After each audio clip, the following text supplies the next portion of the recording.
Good Monday morning, everyone. Oh my gosh. I hope everyone had a fantastic Valentine's and a great weekend. You guys listening to Author Talk with me, Amy Russell Valerie. Hopefully, our author guest will join us this morning, Jeremy. So, you guys, okay, I have so many updates that I'm going to give you. One is going to make Russell's ears bleed, and I'm semi here for it. Okay. So one, my Valentine's Day was just very relaxed. Me and Josh have been together. We've been married 10 years. We've been together 13 years.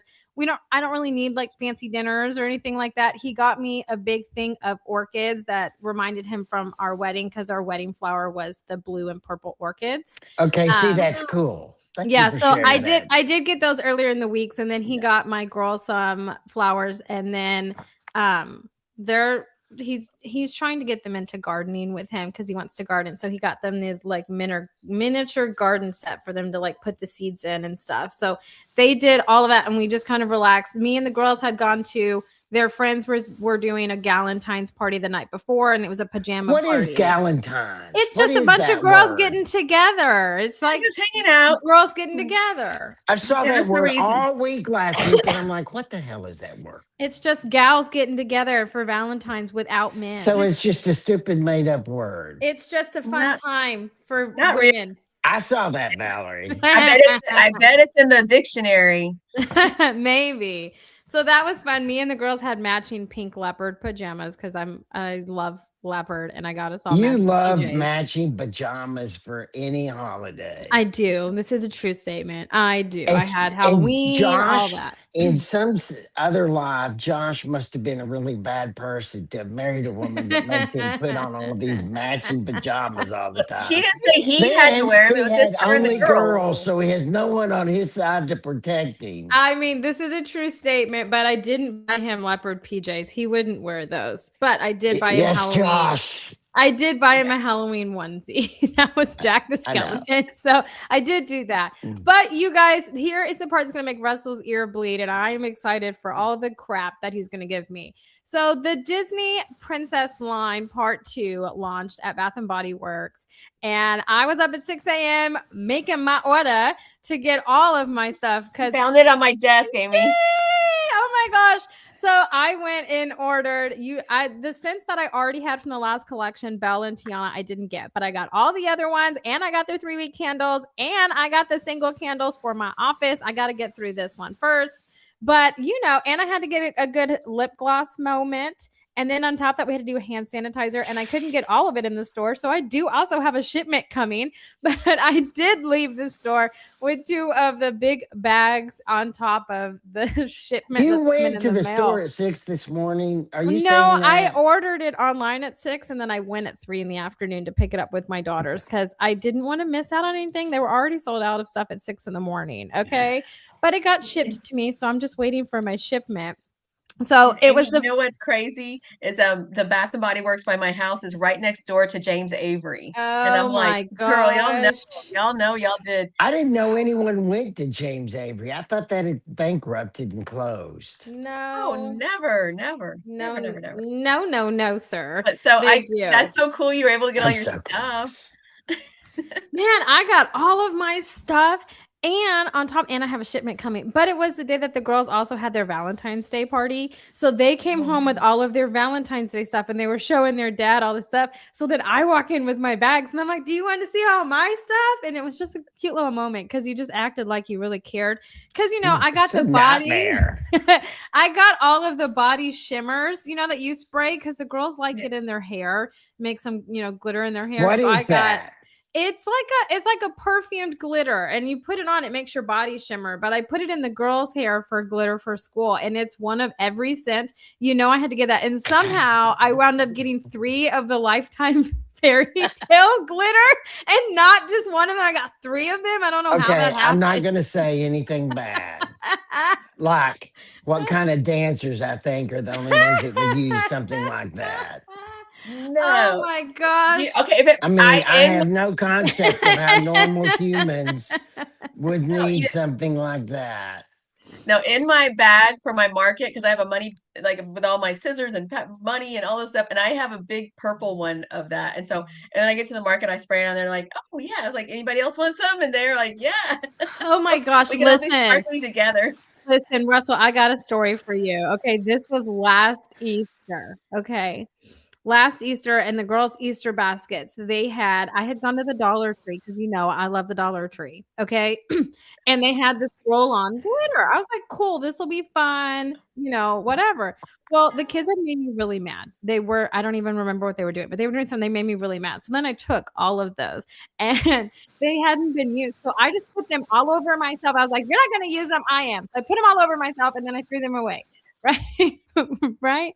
And lo and behold, my neighbor, 4 houses down, her dad and her came to the door to see if the girls wanted to play. Well, who opened the door? I did, looking straight up like a stripper, covered in glitter. Okay. In glitter. I hadn't showered. I was looking really terrible that day. And that was the first time that I met them. And I was looking really bad. So, Russell, this is not like that. This is like a cute little glisten in the sunlight. It's not the direction that you were going. But yes, I know. I'm surprised I don't have nicknames in my neighborhood. You might. I got to tell you, in this new neighborhood I'm in, I'm trying to hide who I really am so much so I don't get those They're nicknames gonna again. find out, Russell. They're gonna I'm find gonna out. hide. I'm gonna be a complete lying hypocrite. I'm not gonna let my neighbors know who I am. Well, I hope that they don't find I hope that they don't find out. But what all did you guys do for Valentine's this weekend? How was everything that happened? Tell me all the good stuff about it. Valerie, you're so happy. You go first Well, I had a great before you weekend. freeze. Before I freeze. Oh, I'm gonna knock on wood.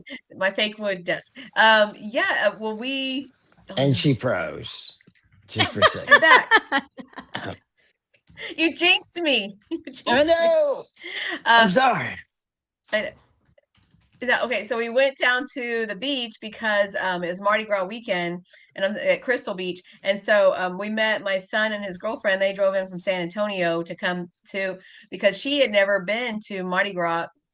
And so we decided to go out to eat Friday night because Saturday was going to be crazy after Mardi Gras and it's Valentine's, all that. So we just jumped in and ordered like all the crawfish, all the cocktails, all the stuff, and just like had a great time. And it was crazy. And then the next morning was Mardi Gras, and so we've been going for years and years and years, ever since we got the beach house, and it was it's great.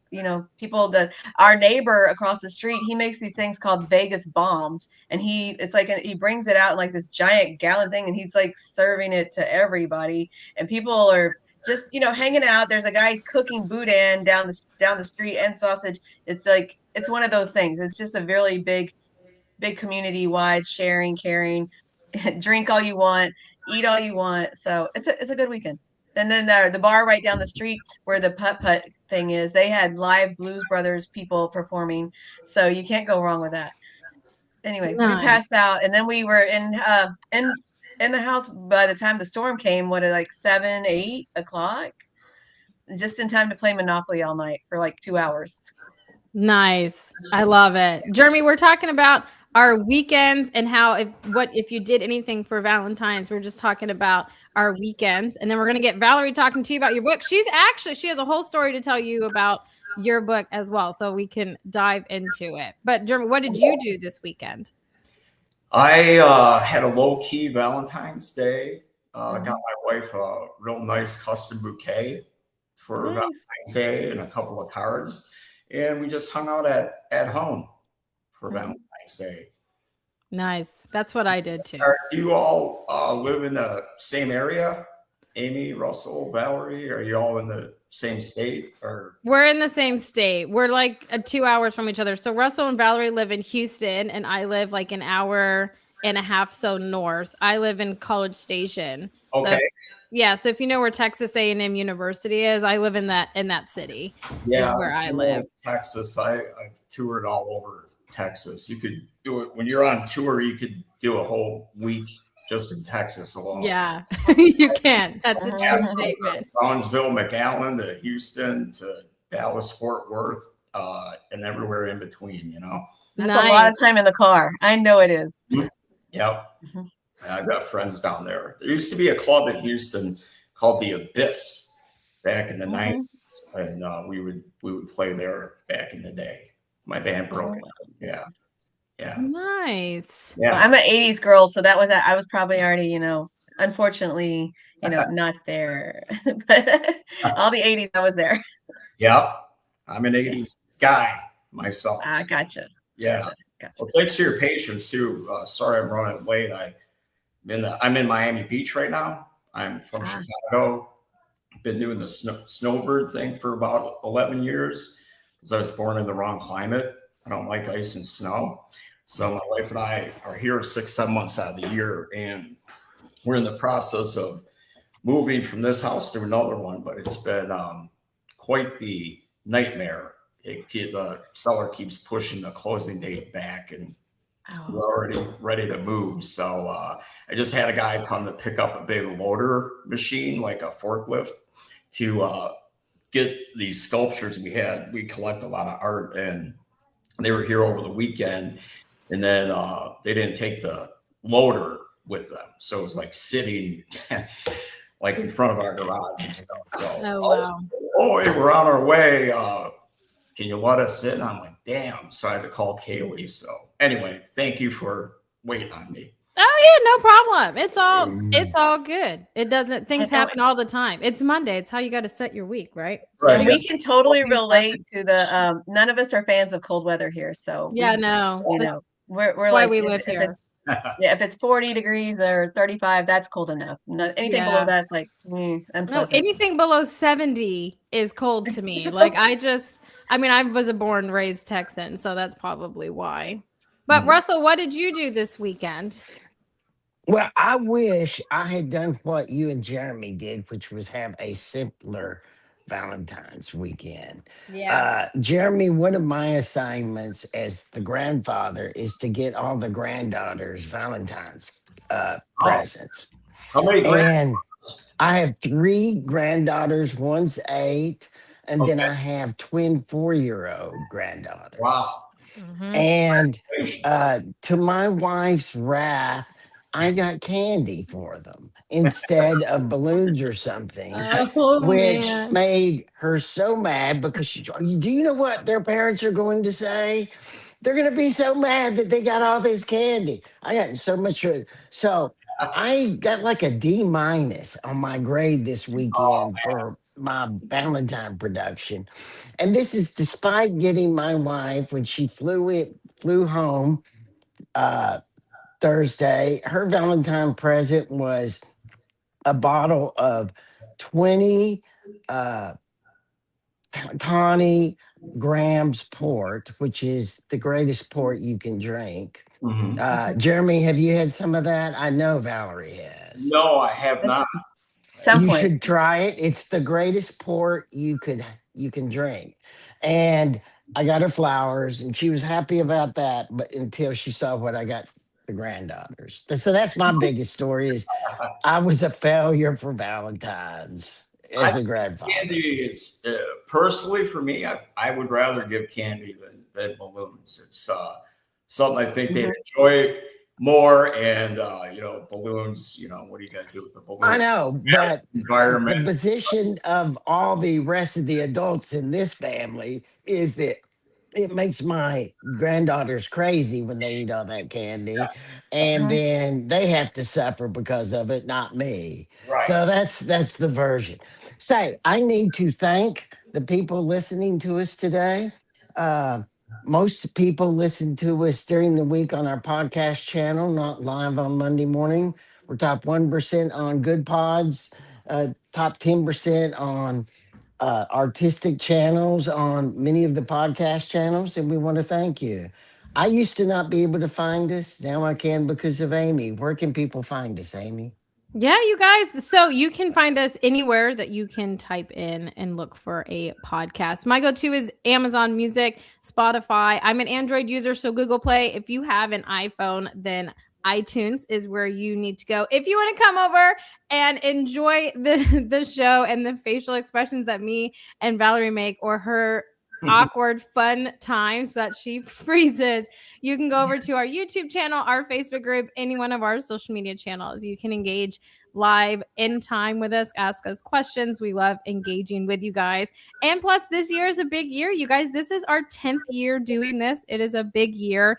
And so if you want to see how we started, which looking back now just makes me laugh, how we started to where we are today, our YouTube channel has all of those that you can go and check out. So go ahead and take a look over there. But I'm going to have Valerie get Jeremy talking about his book. And I want Valerie to tell Jeremy about how when she popped on the story that she told Russell and I. So Valerie, take it away.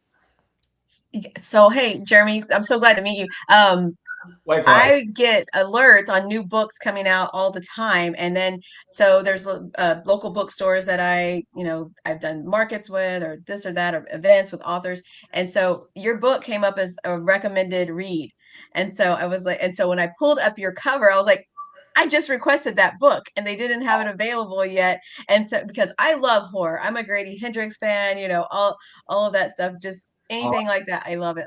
So when I saw your book, I was like, this is a must read for me. So excited to see it soon, but I will keep checking back on the library as well. Cause sometimes I'll try every venue to get what I want, till I, actually get my hands on the book. So that's my plan of action, but it's so great to meet you. And then, the cover is fantastic. Thank you very much. That cover, the old saying, don't judge a book by its cover. For me, I get that. There's a lot of great books and the covers aren't that, but I love having, for myself at least, really great book covers. Same with my bands. When we put albums out, I want to have a great album cover. Great album cover artwork. Books and records are eternal, right? So I like to have high quality artwork. And the artist who did this cover for Wretch, his name's Roberto Ferri, F-E-R-I. And Roberto is like a modern day Caravaggio. He's in Rome, and he's just an exceptional artist. My wife and I have a number of his original paintings, and he did a portrait of, I believe it was Pope Francis for like the Vatican or something, but his artwork is really well known. But it's like, again, like that old kind of classical style, Caravaggio, romanticism, but he always has a dark kind of twist to a lot of his stuff. So this particular cover is from a painting called, I probably butcher the name of this every time. I think it's Ecate, E-C-A-T-E. And that's an Italian word for something. I'm not sure, but I always loved the painting. I don't own it. And I hit up Roberto. I said, hey, I got this new novel. I love this painting because it embodies what happens in the book with the characters. The way it really sums up the vibe, Beauty and the Beast kind of thing, right?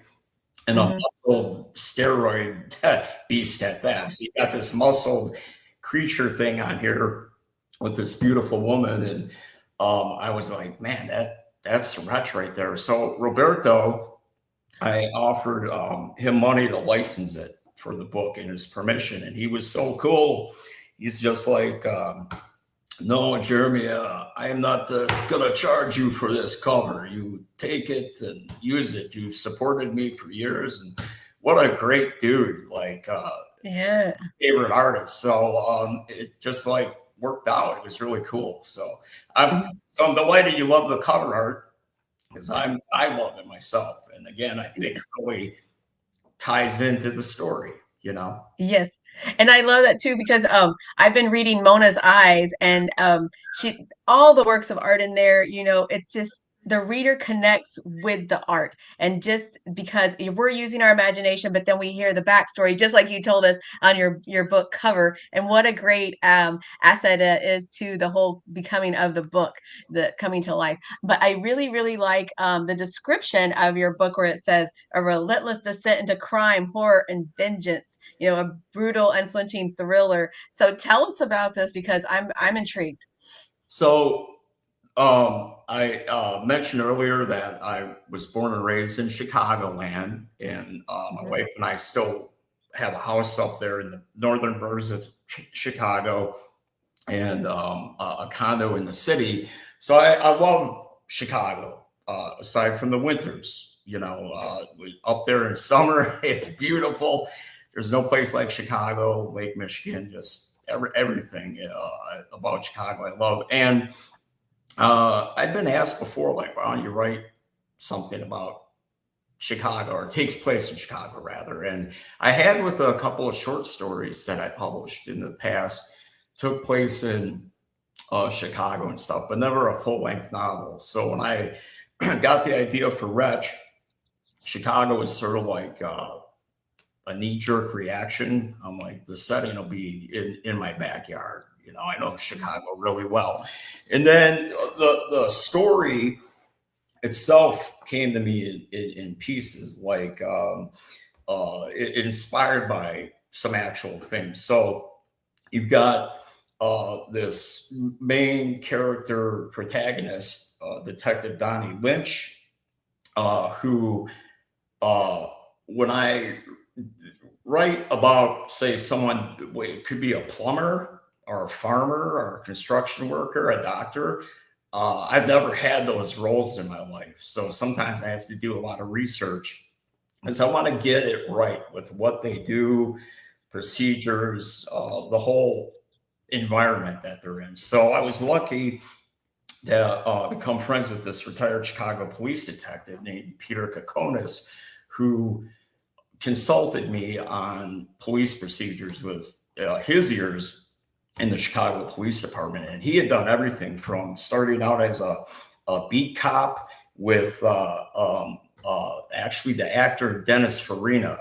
Anybody knows Dennis Farina? He passed away some years ago, but he's been in a million movies. So Pete Kokonis and Dennis Farina worked together as beat cops, and then Pete became a detective, and then he did everything from surveillance and undercover work, organized crime. He did internal affairs, gang task force stuff. I mean, back in the 70s, he even disguised himself as a prostitute to catch Johns, and bring him to jail, like the whole 9 yards. His stories were amazing. Like in South Park. Yeah, yeah, right.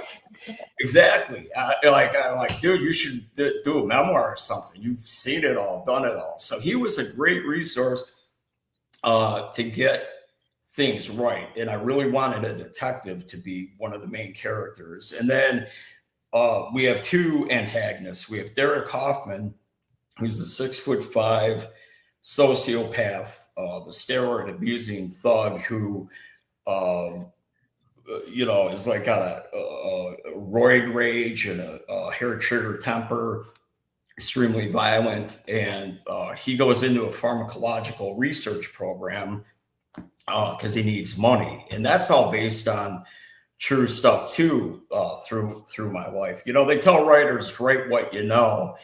And I'll either write what I know or experiences. And again, the things I don't know, I'll dive in, and I love research and learning new things. And, a reader could pick up a book and not know anything that a detective does or anybody else, and it doesn't matter. But those that might have a career in these fields would be like, oh, this author doesn't know what the hell he's talking about. So I try to get it as accurate as possible. But anyway, the 6'5" antagonist, Derek Hoffman, was based on a guy I knew in my 20s who just stuck in my head. I'll never forget him. I knew this guy as an acquaintance, and he was like on the amateur pro wrestling circuit, kind of, the minor leagues of wrestling. And this guy was huge. he took steroids. He had a hair,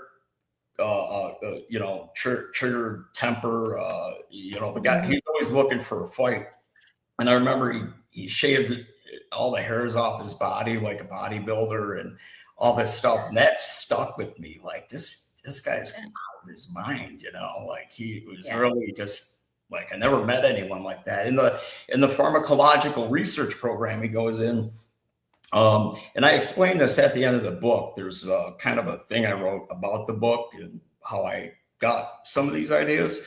And up in Illinois, there's a worldwide known pharmacy or medical laboratory company called Abbott Labs, and they would offer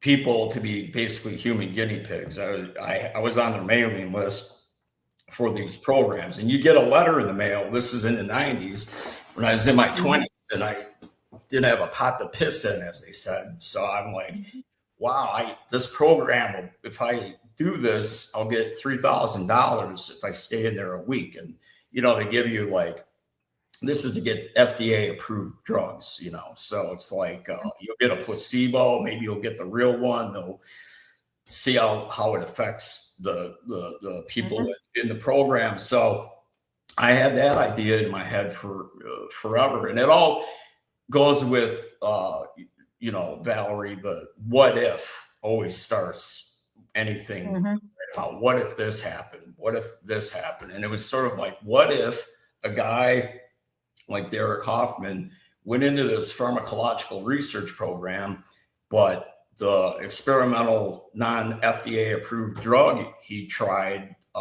really screwed him up. And he enters this program for the money, and he takes this new drug this company made, and I think it's Pathos Laboratories is the fictional name, and the drug he's taking is called Libidinol, which is Pathos Labs version of like Viagra or Cialis, ED arousal drug, right? So he takes a whole bunch of them, like he's stashing them and ends up taking them with the steroids, and he's hallucinating and gets in a fight. And I don't want to spoil too much, but basically he's on the loose in Chicago. He escapes that program, and he, like I said, he's already a sociopath, extremely violent. But now, because of this experimental libidinol drug and other things he took, he's hallucinating, and he's like, killing and doing all these vile things to people along his way. And along his way is where you get two other main characters. Again, Detective Donnie Lynch now wants to find Derek Hoffman because an informant of the detectives is murdered by Derek Hoffman. And also Derek he debauches the daughter of the Chicago outfit. In Chicago, the mob has always been known as the outfit, but it's basically the mob, right? Mafia. So the head of that crime family, the Tortellio crime family, the main patriarch, Tico, the meat grinder Tortellio, is looking for Derek Hoffman. So basically, it's a race against who's going to get the Derek Hoffman first, Detective Donnie Lynch or Tico, the meat grinder Tortellio. They're both looking for this guy, and Donnie knows that Tico's looking for him because they have a confrontation while they're looking for him. And he knows, Detective Lynch knows, if Tico gets Derek Hoffman, they'll never see him again. And I love all the subplots. I mean, how did you do that story organization? Because I mean, I know you had all these characters and the stories, but connecting them and then making it flow and sound great. How did you make sure that was happening? It was a culmination of years of getting things in place. Those what if ideas that I told you about, who's going to do what and how's it going to play out. And I just start making notes. There's been novels and other things I've written that I write really quick, depending on what it is, right? So with this book, between the research and cobbling together, again, to your question, Valerie, how it's going to play out, took a couple of years. And it was just a matter of really just focusing on character development and how it's going to go. I kind of will sometimes do a rough outline for stuff, and that'll get me started in the direction I'm going. And once I'm really in the zone, I just sort of like channel the story. And if you follow me on this, the characters, as I'm channeling and typing away, will do things I didn't expect, if that makes sense. Yeah. And it's really cool when that happens, you know, as a writer. And that's how it happened, you know. And then from there, it was just revising. And then finally, I really got a story here, polished, boom. But Wretch has been in the works for a few years. I mean, I had people, the book's dedicated to Laura Caldwell, who was a really good friend of mine. She was a lawyer, founder of a organization called the Innocence Project that gets young people or other people out of prison who are wrongly accused, right? She was a founder of that, and she's also a best-selling crime author. And I give her credit for introducing me to Sergeant Pete Kokonis, who I told you about. So Laura was one of my first readers, like, you know, a few years back when I had a first or second draft. And then, you know, I went from there. But this other book got in my way. I had a book that I wrote last year. It's the first time I've done a nonfiction book. And it was, I wrote a memoir for a really famous chef named Curtis Duffy. And it's called Fireproof Memoir of a Chef. And that book came into my life and kind of took over, and Wretch was kind of put on the side. I was just about done with my final draft of Wretch, and I put it to the side, got Fireproof done. That came out last year, and then I went back to Wretch, polished it up, and then boom, here we are. It's coming up next week. How did you get involved in the Fireproof story? Oh, I've been friends with Curtis Duffy, the chef, for maybe about going on 10 years, close to it or more. We'd always been friends. We'd always been tight. There was a documentary that had come out about him some years ago, I think about maybe 2015 or earlier. And I was fascinated by his story after I met him. I watched that doc, and then I was picking his brain about stuff. And then one day, he approached me and said, "Hey, I want you to write my memoir." And I'm like, "What do you mean? Why do you want to write a memoir? You're a young guy." Like, he's in his 40s at the time. And I'm like, you know, why don't you wait till you're, you know, in your 80s or something? And really, you know, you got a lot more stuff that's coming your way. But he said, "Well, there's stuff you don't know about my upbringing and certain things." And I said, "Well, tell me some things." And as soon as he shared some things with me that just blew me away, I'm like, okay, I'm in. I've never heard a true life story like this. And another reason he wanted me to write it is because he read my other books, he liked my writing, and also he really trusted me, you know. So it was like the perfect storm. And I did, I think, about 50 to 60 hours of interviews with him that I transcribed and put his story together. But that's how it happened. He approached me to do it, and I was into his story. But one thing I told Curtis, Valerie, was, "I'll write it, but you got to be brutally honest, because I've read a lot of memoirs that suck. They're just kind of fluff. I mean, a lot. Yeah, maybe I'm reading the wrong books. You know, I've had memoirs recommended to me, and I'm still like, I don't know. This didn't really blow me away or inspire or anything." And there's some that I really like, but I wanted to write something that was completely brutally honest and showed this incredible journey he had from brutal childhood to this worldwide acclaim and 3 Michelin stars over and over again. I mean, the highest accolades you could have, and it was just fascinating. So, yeah. And I feel like you're a Renaissance man because you're not just an author. Tell us a little bit about your other stuff. So there's things in life that I wanted to dip my toe into that I was interested in, like film and writing. Of course, people know me from my bands, Broken Hope and Earthburner. And I also have an independent publishing company, which was kind of happened by accident, actually. So the film company, Aphotic Media, we've been doing TV show development stuff to indie films, and we've got 2 documentaries that I wrote and produced, excuse me, that should be coming out hopefully later this year. I just had a premiere for one of them a few weeks ago. And the thing I've learned is having multiple irons in the fire can be overwhelming. Because on top of it, I'm writing full time, right?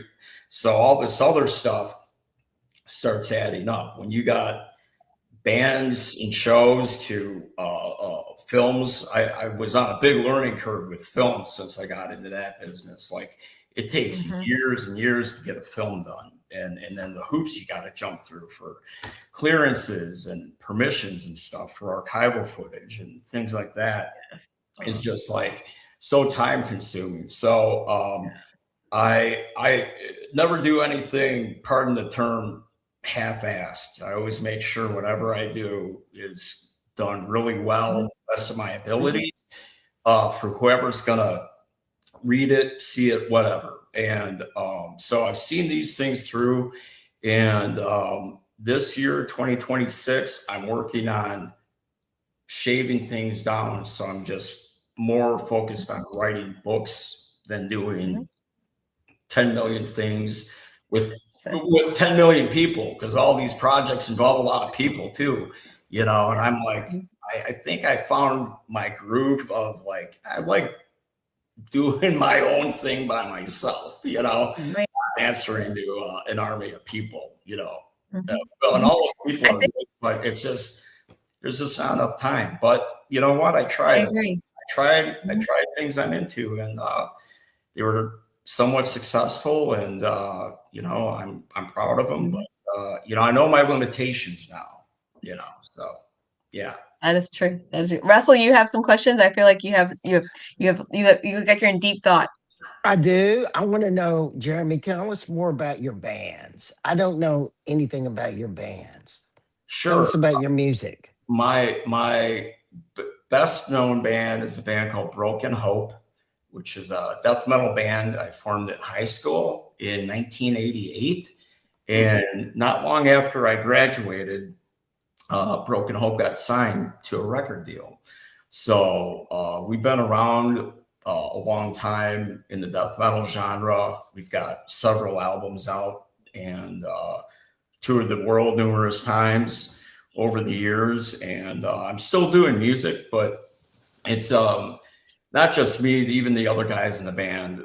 We're all kind of like collectively picking and choosing our own battles. Not like back when I got signed when I was younger. You could throw me in a Ford Pinto and I'd go on tour for 6 months. Thought I made it. I'm on top of the world.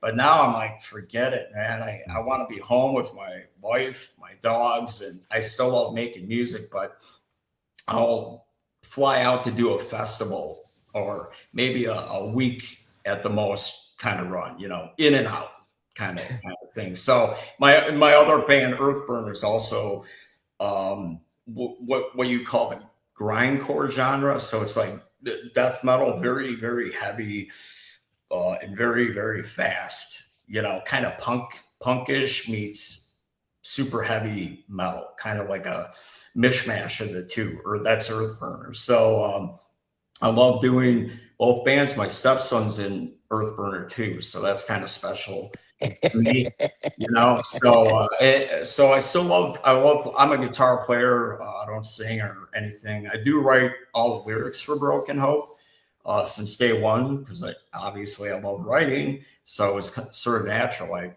write the lyrics, write the riffs and songs, but no singing.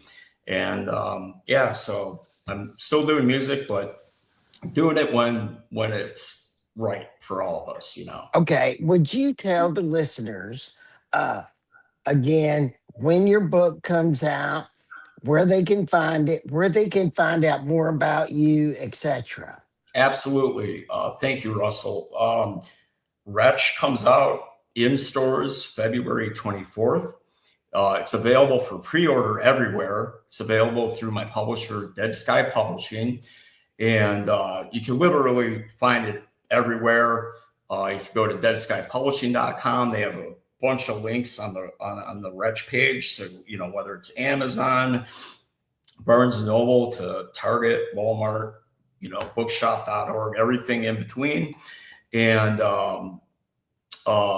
the book launch is on the 24th as well. I'm doing that in Chicago at a place called Bucket of Blood Books and Records in Chicago. And I'm in conversation with a great Chicago author, Cynthia Paleo. She's going to be kind of my moderator. And if anyone hasn't read her, I suggest checking out Cynthia Paleo. So I've got that coming up the 24th, and I'm doing book events in Chicago, Canada, and here and there. So yeah, I'm really happy to finally see this baby being born. You know, it's a great feeling. Also, I forgot. Sorry, didn't mean to cut you off. My website, jeremyxwagner.com. You had asked where to find me. So if you want to learn about my books and music and anything else, you can find that out at that website. Yes. Thank you. Nice. Yeah. Well, okay. So the final question, Russell had started doing this and then he started forgetting. So then I kind of took it over. So we like to end on a question. And generally the question is, what is everybody currently reading? So Jeremy, I'm going to start with you. What are you currently reading, or what have you just finished reading? Well, your timing is excellent for that question, Amy, because literally this morning I started a new book called Hotel Scarface. And it's nonfiction, and it's about the dark side of Miami during the big cocaine boom. And it entails the cocaine cowboys and the cartels and you know how Miami's skyline was basically built on the money from the drug trade, but it also weaves in all this other history, like the Muriel boat lift when Castro emptied out all his prisons, and also told Cuban citizens, if you want to get the hell out, now's your chance. And all these refugees came to the port of Miami back, I think it was like 1980 or 79 or 81. I just started, so I don't, pardon me not getting the time right, but I know about the Muriel boat lift, and I already flew through the first couple chapters, and it's absolutely riveting. It's just amazing. So I'm going to have to read that. That sounds good. It was recommended to me, and it's really right out of the box for us. It's great. It's really good. So I just started that, and I'm already hooked. It's really good. Nice. I love to hear it. Yeah, that sounds like a book right up Russell's alley. So he will definitely get that one for Hotel sure. Scarface. Great title too. Yeah, and it's about a hotel here in Miami Beach, where I live in Miami Beach, down in South Beach. There's this famous hotel where all this stuff happened. You'd have everyone from, Don Johnson in the Miami Vice crew when they were filming at the hotel at the same time, when you had these cartel guys and other dangerous figures and undercover, narco cops and all kinds of stuff. And in this hotel, it was like the center of. Okay, you sold me, Jeremy. I'm buying it. I'm going to buy it today. All right. You won. Awesome. I'm going to get your book. I love, I appreciate it. and then I'm going to shut up. I'm sorry, Amy, but I love the whole concept of the race between the mobster and the detective to catch this guy. It sounds like a great story. Yeah, you got basically a homicidal maniac. Yeah. You got the mob, you got the Chicago, CPD, and also the horrors of big pharma, all intertwined in this book. This is I love horror and dark fiction, but this is the first time where I kind of mashed up genres. So I've taken splatterpunk horror, but also dark crime. So. And I'll tell you all this real quick. I love Wretch so much, and I feel out of all the books I've written and where I'm at, like I kind of found myself on brand. Like this is really my style. So I might bring back Detective Donnie Lynch. I was never one to be like a sequel guy or a series guy, but I really like that character. So he might return. I've got an idea for a book related to him that follows this. So we'll see where I go. But yeah, I love Wretch, and I appreciate you picking it up. Thank you. Yeah. Man, I love to hear that because, usually, authors, I guess, that I encounter are like, oh, no, I've got this plotted out for like 10 books.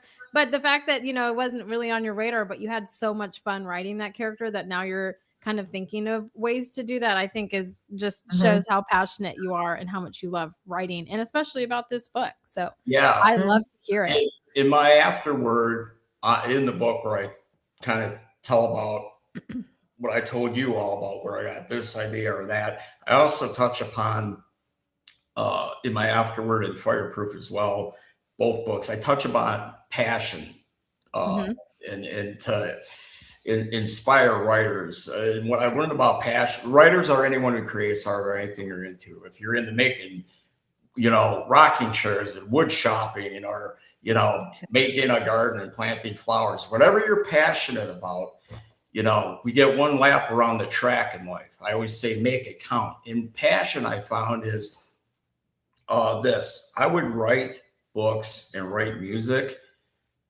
because I love it, not because, I hope to make $1 million and right career. That would be great, but I would still do it if I wasn't published or had record deals for my band. I would still be doing these things because they're what I really am passionate about in life. And passion, to me, definition is you do it no matter what because you love it, not for fame or fortune or anything. If you get that, it's a bonus, but that's passion. I love that. I don't even have a follow-up to that, Jeremy. That's like the best way to end the show is with on that statement, because it is, I live that statement. So I totally agree with you 100%. So I want to thank you, Jeremy, for taking time out of your morning to come and hang out with us, chit chat with us, and tell us all about your book. You've sold all of us on your book and the one that you're reading currently. Amy, I appreciate the opportunity, and I thank you and Russell and Valerie for having me on Author Talk today. Really means a lot. Very grateful for your time, and let me chat your ears off about Wretch and other stuff. Thank you. Oh, it's been so much fun. Well, everybody, we hope that you all have a fantastic Monday and a great rest of your week. And until next Monday, bye for now, everybody.